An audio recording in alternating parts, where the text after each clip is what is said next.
এক গৃহবধূকে লক্ষ্য করে গুলি চালানোর ঘটনায় তীব্র চাঞ্চল্য ছড়ালো দুবরাজপুরের ইসলামপুর এলাকায়। এ ঘটনায় অভিযোগের তীর খোদ আহত মহিলার স্বামীর বিরুদ্ধে। পুলিশ জানিয়েছে গুলিবিদ্ধ ওই মহিলার নাম মেহরুন্নেসা বেবি। গুরুতর আহত অবস্থায় প্রথমে তাকে দুবরাজপুর গ্রামীণ হাসপাতালে নিয়ে যাওয়া হয়েছিল, কিন্তু অবস্থার অবনতি হওয়ায় পরে তাকে সিউড়ির একটি বেসরকারি হাসপাতালে স্থানান্তরিত করা হয়। বর্তমানে সেখানেই তার চিকিৎসা চলছে।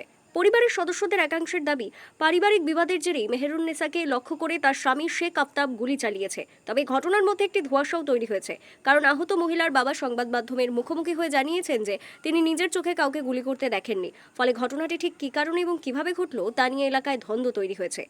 লড়াই ঝগড়া আমরা শুনতে পাই না। আমাদের 4টা রুম আছে, 4টা রুমে আমার মেয়ে জামাই দুটো রুমে থাকে, আর আমরা স্বামী স্ত্রী দুটো রুমে থাকি।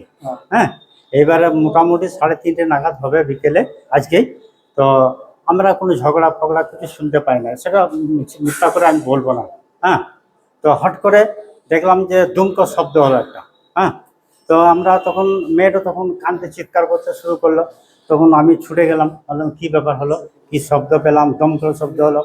যে দেখছি তখন পেটে আঘাত। হ্যাঁ, তো আমরা কাউকে দেখতে পাই নাই। আমার মেয়ে বললো যে কে দেখতে পেলাম না, কে দেখতে। আর আমার বাড়ি দুয়ার লাগানো বাড়ি আছে, বাড়ির দুয়ার খুলে কেউ আসে নাই আর ঢুকেও নাই। তবে হ্যাঁ, একটা সিঙ্গেল রাস্তা আছে, সেদিকে একটা জানলা আছে। এখন মেয়েটা তো দিশে নাই, আর ও আর কি বলবেন, কিছু বলার নাই ওর। হ্যাঁ, আমরা আন্দাজ করলাম যে কে মেরে চলে গেল। কি মারলো? আমরা কিন্তু চোখে দেখতে পাই না কে মেরেছে। হ্যাঁ, মানে কি মারলাম? গুলি? হ্যাঁ, গুলি করেছে। কটা নাগাদ ঘটেছে ঘটনাটা? ওই মোটামুটি 3:30। কেউ ছিল তো আপনার মেয়ে আর জামাই, তাহলে কি জামাই গুলি করলো? আমার জামাই তো আমি দেখতে পাই না, যখন নিজের চোখে আমি বলতে পারছি না। জামাই কোথায় এখন? জামাই তো তখন আমরা তো পেশেন্টকে নিয়ে দুবরাজপুর হাসপাতালে এলাম, ওখান থেকে আবার সিউড়ি এলাম। আমরা এতে ছুটাছুটি করছি। জামাইকে এখন পর্যন্ত আমাদের এখানে আসে নাই, আমি দেখতে পাই নাই। জামাই কি পালিয়ে গেছে? আর যখন আসে নাই তো কোথায় গেলো আমরা জানি না।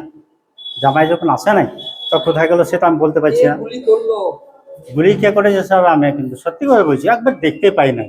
আনলে তো আমি বলে দিতাম, বা আমি ধরতাম যে কে বটিস। আমি তো ছেড়ে দিতাম না, আমার মেয়ে বটে। আমার মেয়েকে গুলি করে দিবে তাকে আমি ছেড়ে দেবো? আমি কাউকে দেখতে পাই না। এখন কেমন আছে আপনার মেয়ে? মেয়েটা এখন মোটামুটি আছে, অপারেশন এতে ঢুকিয়েছে। খবর পেয়ে ঘটনাস্থলে পৌঁছয় দুবরাজপুর থানার পুলিশ।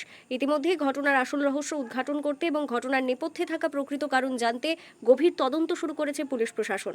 এদিকে ঘটনাকে কেন্দ্র করে ইতিমধ্যে শুরু হয়েছে রাজনৈতিক চাপানোতর। এলাকায় কিভাবে দেদার আগ্নেয়াস্ত্র ঢুকছে এবং একজন সাধারণ নাগরিকদের কাছে কোথা থেকে এই আগ্নেয়াস্ত্র এলো তা নিয়ে জেলা প্রশাসনের ভূমিকা নিয়ে তীব্র প্রশ্ন তুলেছেন বিজেপির বীরভূমের সাংগঠনিক জেলার সভাপতি উদয় শঙ্কর ব্যানার্জি। তিনি এই ঘটনার নিরপেক্ষ তদন্তের পাশাপাশি দোষীকে অবিলম্বে গ্রেপ্তার করার দাবিতে সরব হয়েছেন। দেখুন, এই ঘটনা ঘটা উচিত ছিল না। ভারতীয় জনতা পার্টির নেতৃত্বে আজকে মাত্র 15 দিনের সরকার, কিন্তু এইগুলো 15 দিনের কিট নয়, বিষ নয়, এগুলো 15 বছরের বিষ। এগুলো ফুটে উঠছে। তো এসপি সাহেব এবং ভারপ্রাপ্ত আধিকারিক দুবরাজপুর থানা এলাকার, আপনারা কড়া অবস্থান নেন, পুলিশগিরিটা দেখান। আমাদের প্রশ্ন, এই বন্দুক এলো কোথা থেকে? তার কি লাইসেন্স আছে? প্রত্যেকটা ঘরে সার্চ করা দরকার। এরা সমাজ বিরোধী। এই বন্দুকগুলোই যদি উল্টো ফল হতো, বিজেপির কর্মী কার্যকর্তাদের কানে লাগতো। সে জায়গা নেই, সেই জন্য নিজের বইয়ের প্রতি লাগাচ্ছে। দুর্ভাগ্যজনক। পুলিশ প্রশাসনকে আবারও বলছি, কড়া অবস্থান নিন এবং আইনের শাসন প্রতিষ্ঠা করুন। সম্মানীয় মুখ্যমন্ত্রী যে কথা বারবার বলছে, আইনের শাসন প্রতিষ্ঠা করুন।